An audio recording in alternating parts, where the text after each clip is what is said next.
y'all, it's Snow, and we're back for another budget with me. Yes, I got paid on the 15th. Every 15th, I'm a teacher. I only have one paycheck to spread for 30 or 31 days. So I'm so excited to do this one, and I want to quickly shout out every single person who watched my first budget with me. You came in clutch. Okay, I just want to thank you. That was my first one. I know it was rough. I've learned from it. I'm actually even thankful for that one thumbs down. You know why? Because I'm back at it with another one. And it's going to be better. And just know that savings goal that I set, I hit it, boo. Let's get into this budget. All right, y'all. So we're going to get right into it. I'm going to zoom y'all in a little closer. I hope this helps because the last video I think I was a little bit too far and you really couldn't see what I was doing or writing. But I would like to start this video off with my financial goals, y'all. And guess what? Your girl did it, y'all. So my financial goal for April was I wanted to save $500 to $700, and I actually end up saving $800. So I not only met my goal, but I exceeded it by $100. Whoop whoop whoop. So I added that to my my house fund. So I'm sitting at $2,400 on my house fund. So that's exciting, and we'll talk about that a little bit more. So I just wanted to start off the video with a congrats to myself, a whoop whoop with some positive moves. But let's get into the bills. All right, y'all, so this is May. Gonna start with our expenses. I did roll over the $800 from April, so that's exciting. Rent is always the first thing on my list, but rent is usually the last, literally the last bill that I pay. I get paid in the middle of the month, and remember, I only get paid once a month, and it's in the middle of the month. So I'm usually a month ahead on my bills because it's set in the middle of it. So my rent is due really in June, so my May paycheck pays for June, so that's gonna be blank. My electricity was $85.26. My phone $144, and I kind of moved around my the way I listed these things to make it a little more easier to explain. And even now, probably after doing this video, I'm going to change it up again. So basically, anything that you see that has a due mark or whatever, those are my fixed expenses. If you don't know what fixed expenses is, I'm definitely going to link some other videos below until I can formulate how to explain all these things. But everything that has a white shaded due date are my fixed expenses, and the rest are like variables, or they are automatic pay. Okay, so internet is $79.54. Car is $228.53.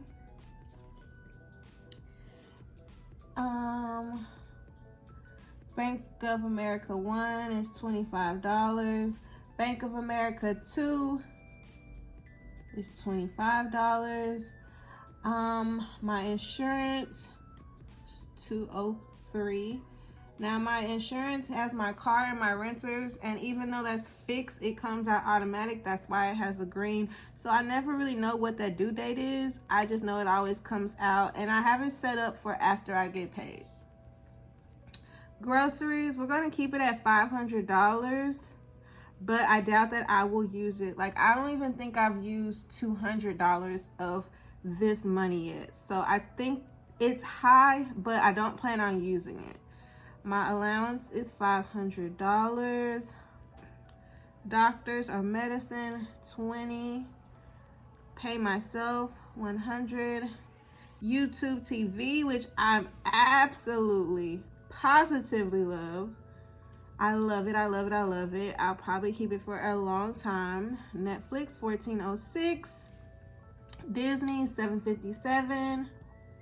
Experian $27.05. And I'm going to leave my Wells Fargo sinking funds blank because I'm still up in the air on how I want to fund that if I want to still fund it anymore. I had it for my medical bills, but I don't know what I'm doing with that. So these are all my bills, and as of right now, I've paid majority of them. So all of these are paid. Bank of America, these are all paid. I'll fill in the confirmations later for my cheat sheet. And I've paid myself first. And I saw that YouTube was paid. It was taken out. And then the rest of these will be taken out later. And rent will be on the 1st. So yeah. Now that's enough of that.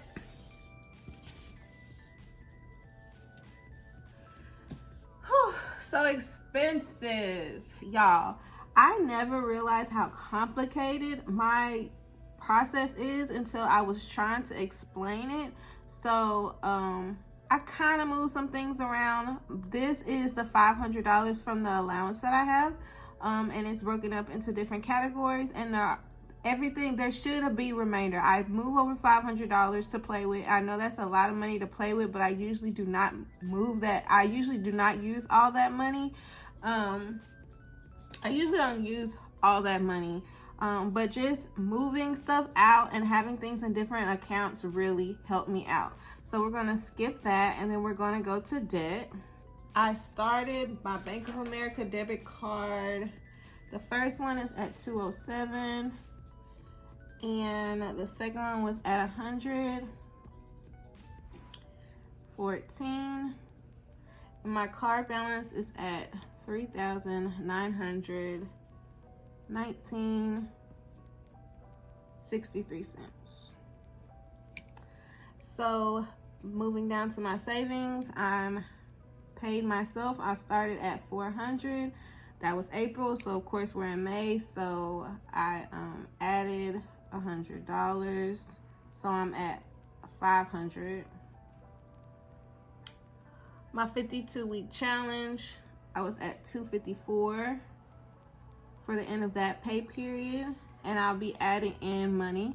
And then my house fund, what did we say? My house fund is sitting at $2,400.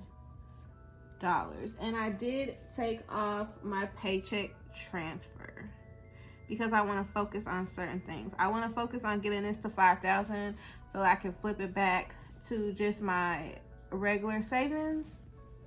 Yeah, so once I get this to 5,000, then I'll flip back over into my regular savings, build that up to another 5,000, and then come back to the house fund and build that up another 5,000.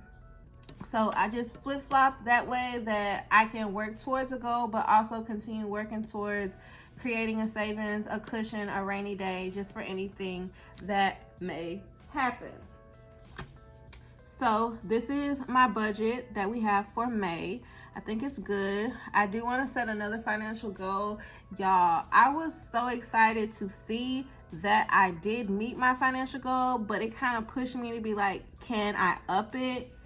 And I don't know if I want to up it or if I should keep it the same. What would you do? Let me know in the comments. If you crush the goal, would you just try to redo that goal all over again, or would you bump it up? I don't know. I think that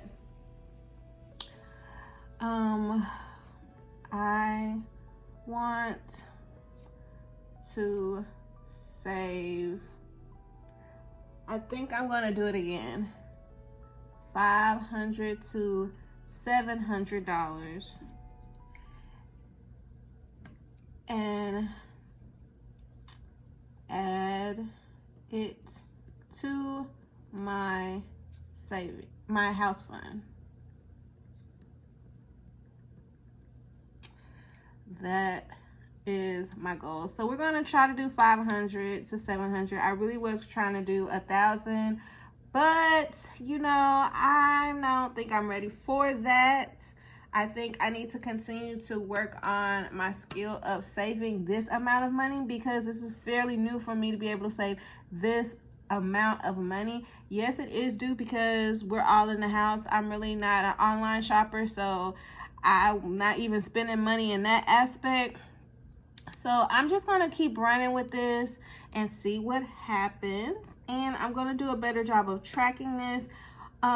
Please let me know in the comments below, what would y'all want to know more of? I don't want to go too deep in it if you're just trying to just see a brief overview of a budget, or if you want me to go more in depth with it. Please let me know in the comments below. I did think about making videos on in depth of how I save, like the multiple ways I save. I think I have about 5 different ways that I save my money. And I'm able to increase my savings account. So I did want to share that. Let me know how you feel about that. And just remember to let me know, how I can make these budget videos better. This is so new to me, and it feels so weird to talk about money and not to overshare, and to just try to make my process make sense to you. Just let me know in the comments how this is helping or how I can make this better. And I'll see y'all next month. Deuces.